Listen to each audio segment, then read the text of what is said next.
First on report. ശബരിമലയിലെ സ്വർണ്ണക്കൊള്ളയിൽ അന്വേഷണം ഹൈദരാബാദിലേക്ക്. ഹൈദരാബാദിൽ സ്വർണ്ണപ്പണി ചെയ്യുന്ന സ്ഥാപനത്തിന്റെ ഉടമയായ നാഗേഷിലേക്കാണ് അന്വേഷണം നീങ്ങുന്നത്. നാഗേഷിന്റെ സഹായത്തോടെ പോറ്റി സ്വർണം മോഷ്ടിച്ചു എന്നാണ് സംശയം. ബംഗളൂരുവിൽ നിന്ന് പോറ്റി പാളികൾ കൊണ്ടുപോയത് നാഗേഷിന്റെ സ്ഥാപനത്തിലേക്കാണ്. ഒരു മാസം സ്വർണം കയ്യിൽ വെച്ച ശേഷമാണ് നാഗേഷ് സ്മാർട്ട് ക്രിയേഷൻസിൽ എത്തിച്ചത്. അതേസമയം SIT തലവൻ ADGP H വെങ്കടേഷ് ഇന്നോ നാളെയോ ശബരിമലയിലെത്തും. തദ്ദേശ തെരഞ്ഞെടുപ്പ് അടുത്തിരിക്കെ വിവാദം തിരിച്ചടിയാകുമോ എന്ന ആശങ്കയിലാണ് LDFന്റെ നേതൃത്വവും. ഹരിമോഹനും TV പ്രസാദും ചേരുന്നുണ്ട് കൂടുതൽ വിവരങ്ങളുമായി. Hari, good morning. TV Prasad, very very good morning.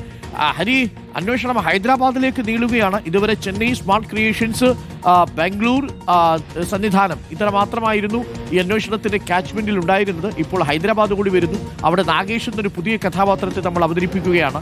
ഈ നാഗേഷിന്റെ അടുത്താണ് കുറച്ച് അധികം ദിവസം സ്വർണ്ണപ്പാളി ഉണ്ടായിരുന്നത് ഹൈദരാബാദിൽ. അവിടെ നിന്ന് നാഗേഷാണ് ഇത് ഉരുക്കി മാറ്റി ചെമ്പുപാളിയാക്കി മാറ്റിയത്, അഥവാ മറ്റൊരു ചെമ്പുപാളിയാക്കി ചെന്നൈ സ്മാർട്ട് ക്രിയേഷൻസിൽ എത്തിക്കുന്നത് എന്നാണ് നമുക്ക് ലഭിച്ച വിവരം.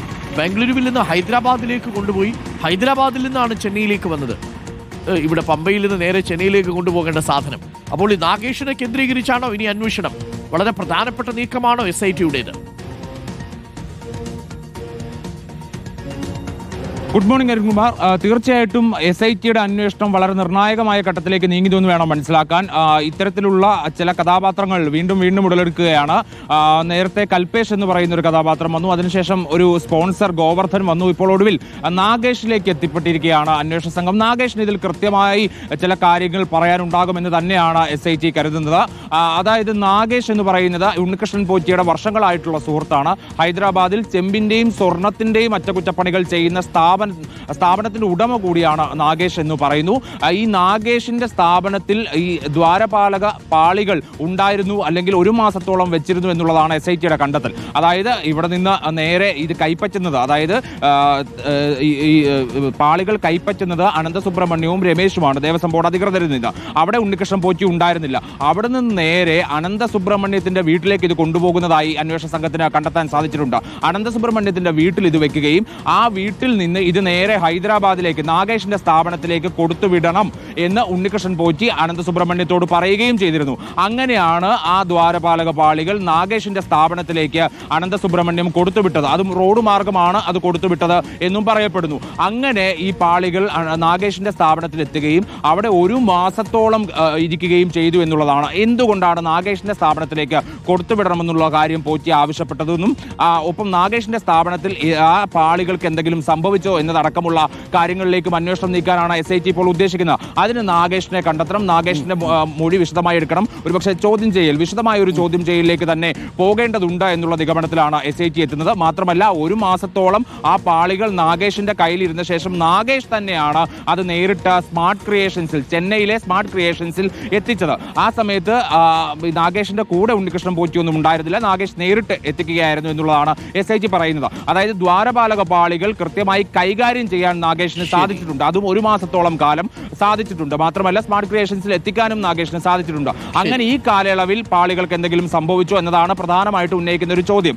എന്തായാലും അതിനെ കേന്ദ്രീകരിച്ച്, ഹൈദരാബാദ് കേന്ദ്രീകരിച്ചും നാഗേഷിനെ ചോദ്യം ചെയ്യുന്നത് കേന്ദ്രീകരിച്ചും അന്വേഷണം മുന്നോട്ട് കൊണ്ടുപോകാനാണ് SITയുടെ തീരുമാനം. Arun, okay, thank you. ഇന്നിപ്പോൾ ADGP വെങ്കടേഷ് സന്നിധാനത്തെത്തുകയും ചെയ്യും. ഇപ്പോൾ TV പ്രസാദ് കൂടി നമുക്കൊപ്പം ചേരുന്നുണ്ട്. TV പ്രസാദ്, തിരിച്ചടിയാകുമോ എന്നുള്ളതാണ് ആശങ്ക അല്ലേ LDFന്?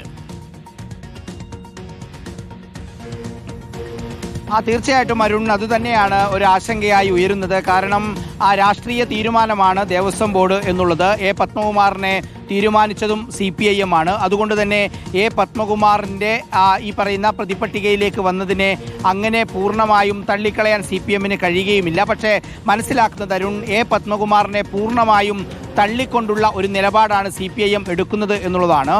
തുടക്കം മുതൽ ഈ ഘട്ടം വരെ, വിവാദം തുടങ്ങി ഈ ഘട്ടം വരെ ഒരിക്കൽ പോലും ഒരു നേതാവും പത്മകുമാറിനെ സംരക്ഷിച്ചുകൊണ്ടുള്ള പ്രസ്താവന ഉണ്ടായില്ല എന്നുള്ളതും ശ്രദ്ധേയമാണ്. മാത്രമല്ല, ആ സമയത്തെ ദേവസ്വം മന്ത്രി കടകംപള്ളി സുരേന്ദ്രനാണ്. കടകംപള്ളി സുരേന്ദ്രനെതിരെ അതിരൂക്ഷമായ വിമർശനം നിയമസഭയിൽ VD സതീശൻ ഉന്നയിച്ചിട്ട് കൂടി കടകംപള്ളി സുരേന്ദ്രന്റെ ഭാഗത്തുനിന്ന് പിശകൊന്നുമില്ല എന്ന് തുറന്നു പറയാൻ, ആ ഒരു രീതിയിൽ തുറന്നു പറയാൻ നേതാക്കൾ ആരും രംഗത്തേക്ക് വന്നിട്ടില്ല എന്നുള്ളതും ശ്രദ്ധേയമായ ഒരു കാര്യമായി നമ്മൾ കാണണം. കാരണം ഈ വിഷയത്തിൽ, ശബരിമലയിലെ സ്വർണ്ണ മോഷണ വിഷയത്തിൽ CPIM-ഉം സർക്കാരും ഒരു കൃത്യമായ നിലപാടിലാണ് എന്ന് വേണം കരുതാൻ. കാരണം ആ അന്വേഷണത്തിൽ ഇടപെടാതെ ഏതാണോ സംഭവിക്കുന്നത് അത് സംഭവിക്കട്ടെ എന്നുള്ളതാണ് CPIM-ന്റെയും സർക്കാരിൻ്റെയും നിലപാട് എന്നുള്ളതാണ് മനസ്സിലാക്കുന്നത്.